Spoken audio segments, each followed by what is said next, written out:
Баштадыкпы? Урматтуу Facebook'тагы көрүүчүлөр, YouTube'тагы көрүүчүлөр, мен адаттагыдай эле жуманын аягындагы өзүмдүн түз эфиримди баштайм. Сөзүмдүн башында көрүп аткандарга, колдоочуларга суранарым, алгоритмди өзүңөр билесиңер, колуңардан келишинче туура көрсөңөр бөлүшүп койгула. Канчалык көбүрөөк бөлүшө турган болсок, бул түз эфирди ошончолук көп адамдар көрөт. Ошону менен бирге мүмкүн болушунча кааласаңар суроолорду жазгыла, карасаңар комментарийлер жазгыла. Канчалык көбүрөөк комментарийлер, суроолор, лайктар боло турган болсо, бөлүшүүлөр боло турган болсо, ошончолук силер мага ушул видеону менин YouTube'тагы, Facebook'тагы түз эфирлеримди жылдырганга көбүрөөк жардам бересиңер. Сөзүмдүн башында баягыдай эле мен өзүм үчүн эреже кылып алгам. Биз бардыгыбыз жакшы өлкөдө жашагыбыз керек. Биз бардыгыбыз адилеттүү, адамды сыйлаган өлкөдө жашагыбыз керек. Андай өлкө куруш үчүн биз бардыгыбыз эркин, бардыгыбыз эр-жүрөк болушубуз керек. Канчалык биз азыркы авторитардык бийликтен коркпой турган болсок, канчалык сындасак, талашып тартышсак, диалог жасасак, каршылык көрсөтсөк, тынч кандайдыр бир саясий акцияларды өткөрө турган болсок, бийлик менен талашып тартыша турган болсок, ошончолук биз жакшы өлкө курууга көбүрөөк мүмкүнчүлүк алабыз. Мен силерден суранарым, бийликтен коркпогула, мамлекетибизден коркпогула, себеби мамлекеттин, бийликтин булагы бул эл болуп эсептелет. Канчалык биз корко турган болсок, авторитардык бийлик ошончолук күчтүү болот, ошончолук зөөкүр болот. Биз өзүбүздүн коркуу сезимибиз менен авторитардык бийликке энергия беребиз дагы, аларды аябагандай күчтүү зөөкүр кылганга шарт түзөбүз. Ошондуктан мен силерден суранарым, биз коркпойбуз, биз бийлик менен талашып тартышабыз, сын айтабыз, өзүбүздүн көз карашыбыз үчүн дайыма күрөшөбүз. Силерден суранарым ошол. Эми сөзүмдүн башында мага бүгүн пост жазгандан кийин суроолор көп болгон жок. Өзүм бир топ бир маанилүү, актуалдуу деген сөздөрдү, темаларды койгом. Биринчиси айланып келип эле мынакей кечээ күнү дагы УКМКнын тегерегинде, Ички иштер министрлигинин тегерегинде аябагандай көп талкуулар, сөздөр болуп атат. Биринчиси мына кечээ күнү УКМКнын биз кайсы бир операцияларды жүргүзүп атабыз деп, анан кийин Ички иштер министрлиги жок, биз жүргүзүп атабыз десе, УКМК биз жүргүзгөн жокпуз деп айтканы. Ички иштер министрлигинин биздин аялдарга, кыздарыбызга болгон зомбулукту жеткиликтүү түрдө тергебей, адилеттүүлүктү камсыздабай койгону бизди кайрадан эле ошол УКМКнын укук коргоо органдарынын реформасына алып келип такап коюп атат. Мен ойлойм, биз УКМКны, биринчи кезекте УКМКны, анткени биз бардыгыңар билишиңер керек, урматтуу көрүүчүлөр, биздин мамлекеттеги бүгүнкү күндө реалдуу мамлекетти башкарып аткан уюм, реалдуу мамлекеттин бүгүнкү күндө башкаруучусу бул Ташиев жана УКМК болуп эсептелет. Ошондуктан биз бардыгыбыз УКМКнын реформасын талап кылышыбыз керек. Канчалык биз УКМКнын реформасын талап кыла турган болсок, ошончолук биз мамлекетти жакшы нутка бурганга мүмкүнчүлүк пайда болот. Анткени мен ушул тажрыйбалуу саясатчы катары айта алам, 20 жылдан бери УКМКнын реформасын мен жана мага окшогон саясатчылар талап кылып келатабыз. Бирок тилекке каршы биз максатыбызга жетпей, дайыма уттуруп коюп атабыз дагы. Себеби анын биздин мамлекет дайыма биздин көпчүлүк элибиз, биздин мамлекетибиз авторитардык нутка бурулуп кетип, келген президенттер УКМКны өзүнүн жеке кызыкчылыгына пайдаланып, эркиндикти басууга, адам укугун басууга, демократияны басууга ошол УКМКны пайдаланып атат. Ошондуктан биздин өнүгүүнүн, биздеги мамлекеттеги адилеттүүлүктүн эң негизги тормозунун бири бүгүнкү күндө ал УКМК болуп эсептелет. Ошондуктан УКМКнын реформасын бардыгыбыз талап кылышыбыз керек. Буга дагы бир нерсени айтайын. Мынакей кечээ күнү УКМК бир операция өткөргөнүн көрүп атабыз. Кой ташта УКМК операция өткөргөн. Эки операция тең көрүнүктүү болгон, өздөрүнүн максатына жете алган жок. Эки операция тең мамлекеттин ошол убактагы УКМКнын башчысында турган адамдардын профессионалдуу эмес, өздөрүнүн ишин жакшы билбегендиктен алар максаттарына жете алган жок. Бир эле бул эмес, УКМК жалпы ошол мамлекетти башкарууда кошкон салымында, коррупция менен күрөшүүдө, чек ара маселесинде бүгүнкү күндө жалпы экономикалык маселелерде УКМКнын ролу аябагандай начар, терс, жана алсыз болуп калды. Ошондуктан мен дагы бир жолу айтам, биз УКМКнын реформасын талап кылышыбыз керек жана кандай болушу керек. Мен аны азырынча мындай кылып көрөт элем. Биринчиси, биз сөзсүз түрдө мындан мурда президент Жапаров дагы айткан, биз экономикалык, коррупциялык маселелерди УКМКдан бөлүп атабыз деп, АКСти бөлдүк деп айтышкан. Бирок тилекке каршы факт түрүндө УКМКдан АКСти, экономикалык кылмыштуулукту, коррупцияны бөлгөн жок, ошо ойдон калып калды. Бүгүнкү күндө УКМКнын ичиндеги эң негизги алсыздыгы, эң начар иштеп аткан багыттарынын бири бул экономикалык жана коррупциялык башкармалыктар болуп эсептелет. Биз УКМКдан ушул экономикалык кылмыштуулукту алып өзүнчө президенттин алдында болобу, парламентте болобу, өкмөттүн алдындабы коррупцияга каршы агенттикти өзүнчө түзүшүбүз керек. УКМКдан муну тез аранын ичинде алышыбыз керек. Экинчи багыт, УКМК мамлекеттин ичиндеги мамлекет. Өздөрү иликтейт, өздөрү аңдыйт, өздөрү тергейт, өздөрү камайт, өздөрү соттойт. Бул мамлекеттин ичинде мамлекет болуп калды. УКМКдан биз тергөөнү бөлүшүбүз керек. Тергөө өзүнчө бөлүнгөн парламенттин алдында же президенттин алдында дагы эле айтып кетейин, өзүнчө тергөө комитети болсо туура болот. Үчүнчүсү, мынакей УКМКга чек араны бергенден баштап бардык чек арадагы маселелер кычыды. Чек арада чатактын үстүнөн чатак келатат. Бир дагы чек аранын маселесин УКМК жана анын жетекчиси Ташиев чече алган жок. Ошондуктан УКМКдан чек араны дагы бөлүшүбүз керек. Канчалык чек ара өзүнчө боло турган болсо, чек аранын маселесин УКМКнын жетекчиси эмес, өз алдынча башкадан өкмөттөгү президентке гана отчет берген уюм же адам башкара турган болсо, иликтене турган болсо, анда чек ара маселесин чечүүгө көбүрөөк мүмкүнчүлүктөр пайда болот. Жана мындан башка төртүнчү кадам эң маанилүүсү УКМКнын үстүнө мынакей байкагылачы, азыр элестете аласыңар, мен бул боюнча мурда дагы айткам. Конгресске же болбосо Англиянын парламентине же болбосо Россиянын думасына келип алып, алардын бизче айтканда УКМКсы, КГБсы, ФСБсы же МИ же ЦРУнун жетекчиси келип алып, Конгрессти же болбосо Госдуманы же болбосо Англиянын парламентин келип коркутуп аткан. Мындай элестетүү мүмкүн эмес. Бул биздин гана Кыргыз мамлекетинде боло турган нерсе. УКМК келип, УКМКнын жетекчиси бүт бардык парламентти коркутуп, чөнтөгүнө салып алып, кылмышчын козгойм деп, камайм деп, каалагандай парламентти башкаруу бул 21-кылымда Кыргызстанда гана болуп аткан нерсе. УКМКнын жетекчисинин ролун парламенттин алдына алып келиш керек. УКМКнын жетекчиси парламенттин алдында болот. Бизде болсо УКМКнын жетекчиси парламентти башкарып алды. Бул мамлекет үчүн, биздин келечегибиз үчүн эң коркунучтуу процесстердин бири болуп эсептелет. Парламент УКМКга болгон көзөмөлүн, контролун күчөтүшү керек. Мынакей бул биринчи маселе. Экинчи маселе. Мынакей мындан бир 3 күн мурда жаңылбасам, Россиянын президенти указ чыгарды. Кыргызстан менен биз абадан коргонуучу системаны түзөбүз деп указ чыгарганын бардыгыбыз көрдүк. Мен ойлойм, бул биз үчүн бир топ маанилүү маселе. Мен бир 2-3 аргумент айтып кетейин. Биринчиден, Россиянын азыркы күндө абадан коргонуу системасы бир топ салыштырмалуу түрдө начар жана жараксыз экенин Армения менен Азербайжандын ортосундагы согуш жана Украина менен Россиянын ортосундагы согуш көргөздү. Биринчиси, Арменияда толугу менен Россиянын ушул абадан коргонуучу ЗРК 300 деген системасы Арменияда турган. Бирок тилекке каршы Армения менен Азербайжан согушканда алардын ошол Россия коюп берген абадан коргонуу системасы жараксыз экенин көргөзүп, Азербайжан Армениянын системасын толугу менен жок кылганын биз бардыгыбыз көрдүк. Экинчи далил. Россия менен Украинанын согушунда эң күчтүү деген Россиянын абадан коргоо системасын Украинанын өздөрүнүн гана ракетасы жок кылып, эң күчтүү кемесин, Москва кемесин алар аткылап ташташты ракеталар менен. Бул дагы Россиянын абадан коргоо системасы алсыз жана начар экенин далилдеди.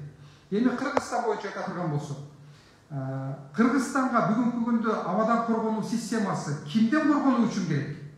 Биз кимден коргонобуз? Тажиктерде ракета барбы? Эгерде биз тажиктерден корко турган болсок, же болбосо Россия бизди ким менен согушка даярдап атат?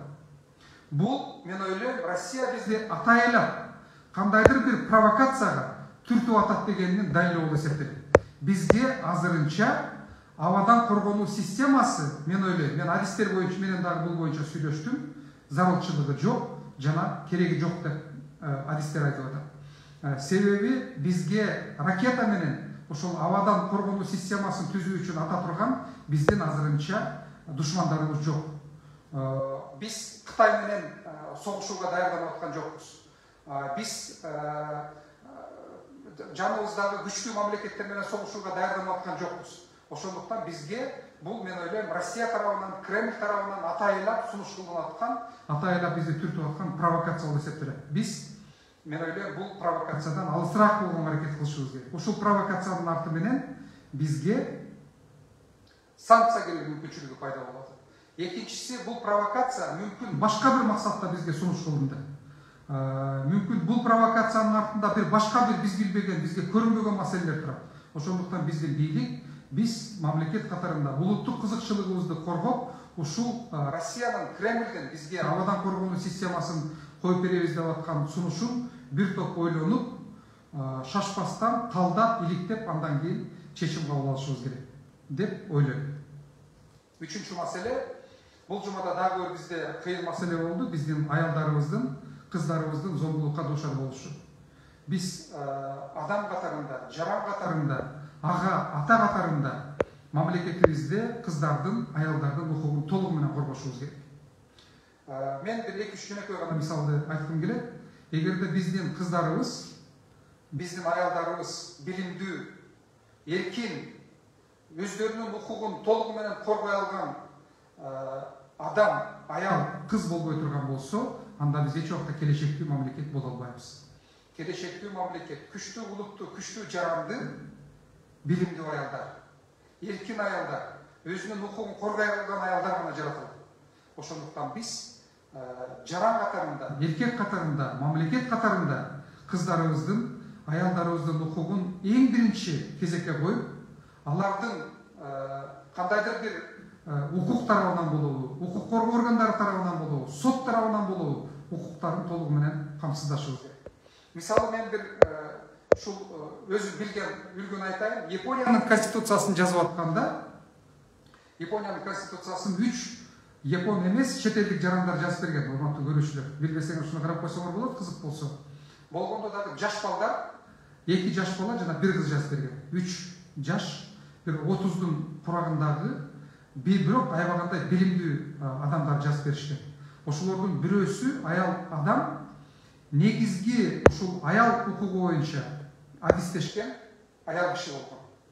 Ошол негизги ушул Япониянын конституциясына аялдардын укугун негизги укуктар катарында, негизги багыт катарында киргизип, мына ушул Японияда аялдардын укугу терең корголгон конституцияны жаратышкан.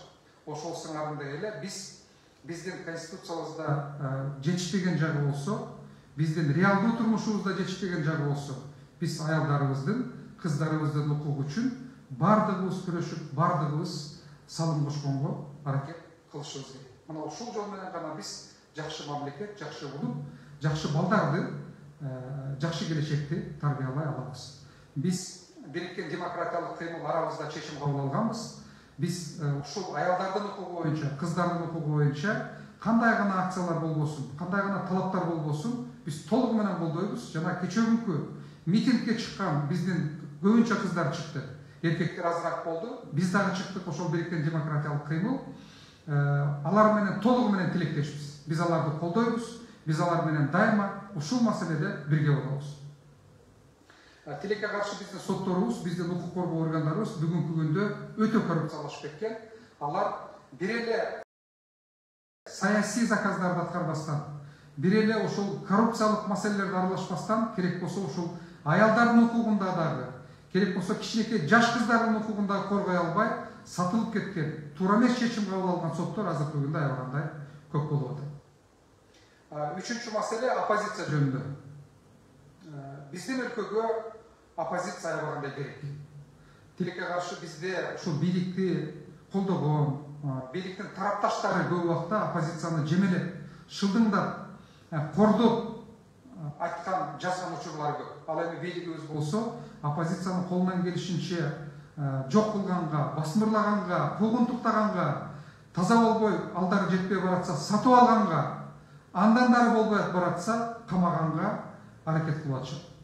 Мынакей 2 жыл болду Кыргызстан жаңы бийлик келгени авторитардык өлкөлөрдүн катарына кирди. Мурда биз жарым жартылай эркин мамлекет болчук, азыр биз толугу менен авторитардык, адам укугу, эркиндиктер сакталбаган, демократиясы жок эсе болгон мамлекеттердин катарына кирдик. Мына ушунун биринчи негизги далилдеринин бири болуп, мамлекетте жаңы келген бийлик оппозицияны жок кылганга, түп тамырынан жок кылганга аракет кылып атат. Калп эле демократиялык мамлекет курабыз, калп эле биз сөз эркиндигин сактайбыз деген биздин мамлекет башында отурган адамдардын сөздөрү бул жалган сөздөр. Эгерде силер жакшылап тереңирээк карай турган болсоңор, алар бул маселеде мындай кош стандарттуу саясат жүргүзүп атат дагы.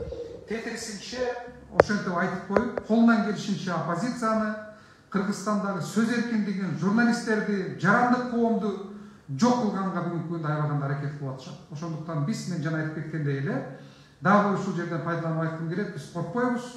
Канчалык басмырлай турган болсо биз ошончолук күчтүү болобуз. Биз каршылык көрсөтөбүз, талашып тартышабыз, өзүбүздүн укугубузду коргойбуз дагы. Мамлекетте оппозицияны сактаганга, сөз эркиндигин сактаганга, эркин журналисттерди сактаганга, жана азыркы күндө активдүү иштеп аткан жарандык коомду сактаганга бардыгыбыз аракет кылышыбыз керек. Эмне үчүн оппозиция керек? Бийлик бар жерде сөзсүз түрдө оппозиция болуш керек. Анткени бийлик менен оппозиция бири-бири менен атаандашат. Бийликти оппозиция көзөмөлдөп турат. Канчалык бийлик зөөкүр, авторитардык боло турган болсо, оппозиция да ошончолук күчтүү боло турган болсо, бийлик коркуп баштайт. Бийлик адамгерчиликтүү боло баштайт, эффективдүү боло баштайт. Бийлик жакшы иштей баштайт. Бийлик оппозициядан корккондон элине кошомат кылып баштайт. Элине жакшы иштеп бергенге аракет кылып баштайт.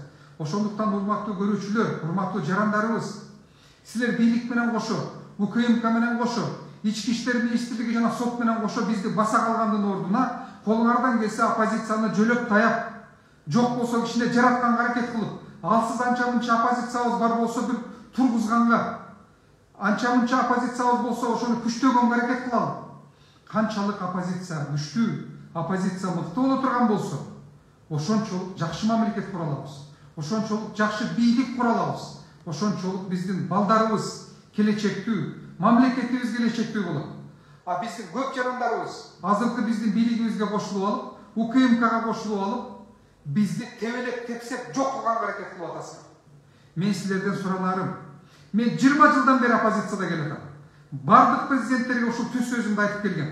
Камаса дагы, камабаса дагы, жамандаса дагы, жамандабаса дагы, азыр дагы мынакей башымды көтөрүп кыйын болсо дагы, болуп көрбөгөндөй УКМК тарабынан, Ташиев тарабынан куугунтукка учуруп атсам дагы, башымды көтөрүп, чымырканып, туура сөзүмдү, адилеттүү сөзүмдү, сынымды бийликке айтканга аракет кылып атам. Ошон үчүн силер бизди тебелеп тепсебей, кичине жөлөп таяп, кичинекей болсо дагы бир колдоп турсаңар, ушул бизди оппозициянын болушу жакшылыкка бурат деп эсептейм. Мен жакында эле дүйнөдөгү эң бир белгилүү илимпоз ушул демократияны, автократияны иликтеген Джим Шарп деген илимпоз жазуучунун китебин карап чыктым, таанышып. Ошонун ичинде бир 2-3 маанилүү бир багытты азыр айткым келип атат. Бул бир эле сөз эмес, бул бир эле бир жана биздин көп жазуучулардай көргөндө эле жазып койгон адам эмес. Бул терең ошол авторитардык системадан демократияга өтүп аткандагы кандай процесстер жүрөт. Жана ошол мамлекет менен оппозиция кантип бири-бири менен иштеши керек. Оппозиция жакшы мамлекетте өзгөртүү жасай алыш үчүн кандай жолдор менен кетиш керек, ошонун баарын телеңизиздеп чыккан адам.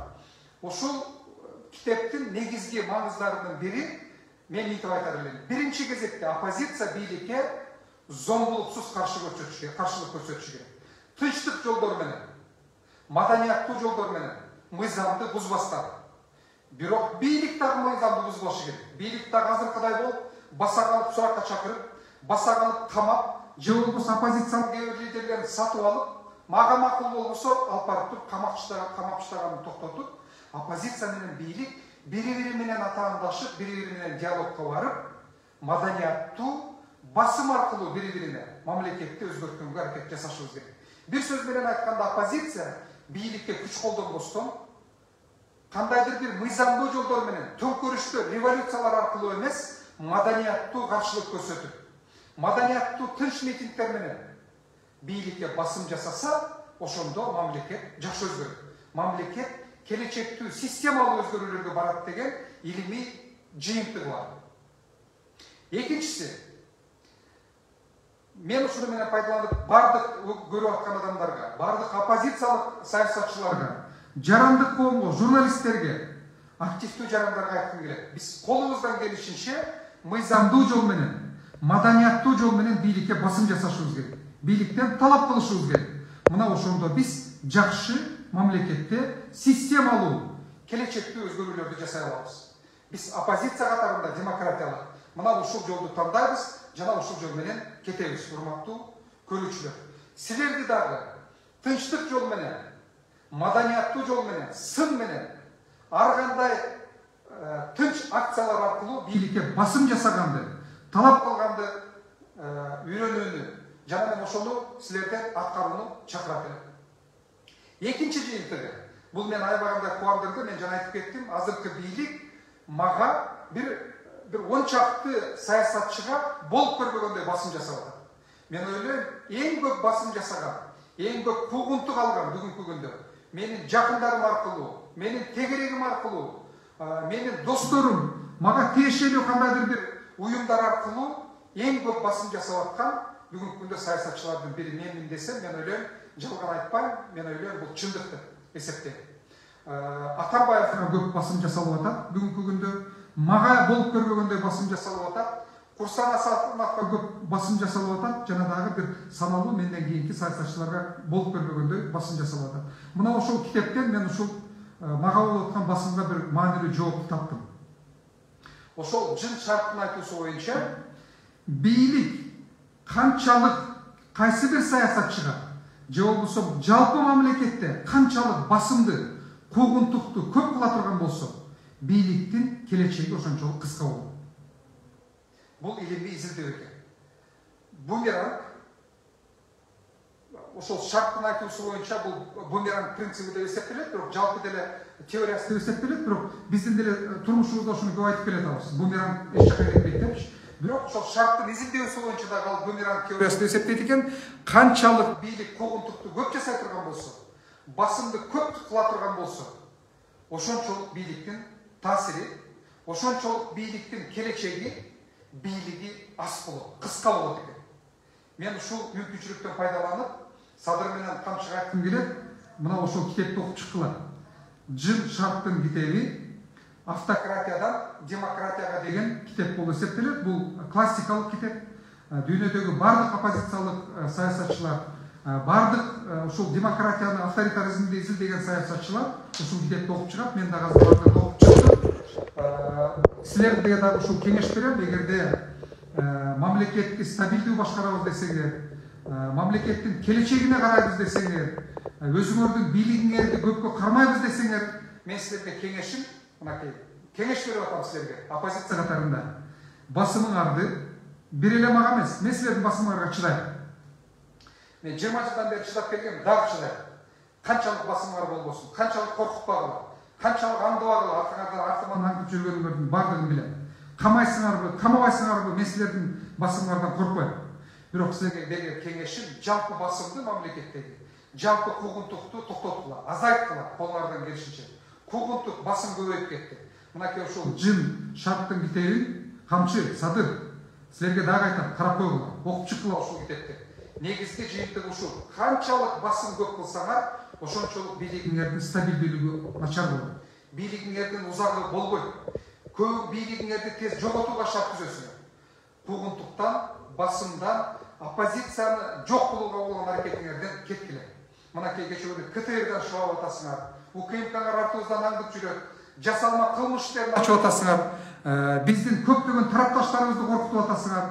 Мындан силерге эч кандай ийгилик жетпесин, ийгилигиңерге жетпесиңерди, эч кандай жыйынтык чыкпасын, бир эле мен эмес, мынакей эң дүйнөдөгү белгилүү изилдөөчү Жын Шарктын китебинде бул көргөзүлгөн. Мен силерге ушуну айтып коеюн дедим. Сөзүмдүн акырында дагы бир маселеге кайрылайын дедим. Журналисттердин болгонтугу. Мага ушул тышкы карызды туура эмес айткан деген шылтоо менен азыр көптөгөн журналисттерди мен ойлойм мунун артында УКМК турат. УКМКнын көрсөтмөсү менен азыр Ички иштер министрлиги бардык журналисттерди ошол мен айтып берген Азаттыктын журналисттерин, Клубтун журналисттерин, Экономисттин журналисттерин мен ошолордун ссылкаларын берген, ошол жакта маалымат алдым деп суракка чакырып атышат. Суракка чакырып бир эмес, бир канча жолу аларды суракка чакырып сурап атышат. Мен ойлойм бул туура эмес, бул мамлекеттин атайлап журналисттерди башка журналисттерге үлгү болсун. Ушул коркуп токтоп калсын деген ойду журналисттерге атайын басым жасап атышат. Бул дагы жанагы мен айтып кеткендей эле азыркы бийликтин журналисттерге өздөрүнө жакпаган оппозициялык мага окшогон саясатчыларга жарандык коомдун өкүлдөрүнө болгон басымы жана куугунтугу деп эсептейм. Мен силерден суранарым сабыр менен камчы журналисттерге болгон куугунтугуңарды токтоткула. Бул силерге кадыр бар, намыс алып келбейт. Бул силердин бийлигиңерге жабыла турган гана күбө болуп эсептелет. Мен акырында бир нерсени айтайын. Силер келген 2 жылдан бери Кыргызстан бүт бардык дүйнөдөгү иликтөөчү индекстер боюнча эркиндик, экономикалык эркиндик, демократия, авторитаризм, коррупция менен күрөшүү бардык тармактарга кетти. Мына 2 жылдын ичинде бизде болуп көрбөгөндө кескин начарлоолор болуп атат. Бул экөөңөрдүн туура эмес саясат жүргүзүп атканыңардын, мамлекетти туура эмес багытка алып кетип атканыңардын далили болуп эсептелет. Али да болсо кеч эмес, дагы бир жолу кеңеш берем. Жын Шарктын авторитаризмден, автократиядан демократияга деген китебин окуп, карап, өзгөрө окубасаңар кеңешчилерге бергиле. Силерге көз карашын айтып берсин. Силерден ушуну суранып кетерлер. Сөзүмдүн акырында, урматтуу көрүүчүлөрүм, урматтуу мүмкүн мени сыйлаган, менин тарапташтарым, сыйлабагандар бардыгыңарга Садыр менен камчы каалайбы, каалабайбы, биз эркин өлкө курабыз. Тарыхтын, келечектин нугун экөө эч жака бура албайт. Биздин бардыгыбызды коркута албайт, бардыгыбызды камай албайт. Биз бардыгыбыз эркин болушубуз керек. Биз коркпойбуз. Биз демократиялуу, адамдын укугун коргогон эркин мамлекет курабыз. Биз адамгерчиликтүү, биз демократиялуу, адилеттүү мамлекет курабыз. Соттору, милициясы, адамдарын, саясатчыларын, жарандарын, ишкерлерин баса калган мамлекет курбайбыз. Биз адилеттүү сот курабыз. Биз адилеттүү мамлекет курушубуз керек. Бул эмнени түшүндүрөт? Мындай мамлекетти куруш үчүн биз бардыгыбыз эркин, биз бардыгыбыз бийликтен коркпогон, бийликтин авторитардык бийлик болушуна шарт түзбөгөн жаран болушубуз керек. Сөзүмдүн акырында бардыгыңардан суранам. Бийликтен коркпойбуз, башыбызды өйдө көтөрөбүз, камаса дагы, камабаса дагы биз өзүбүздүн көз карашыбызды, сыныбызды, талаптарыбызды бийликке айтабыз. Эгер бийлик туура эмес кылса, тынчтык жол менен бийлик менен күрөшөбүз. Эмки 6-күнгө чейин аман эсен болгула. Суроолоруңар болсо жазып тургула. Силердин бардыгыңарга ийгилик.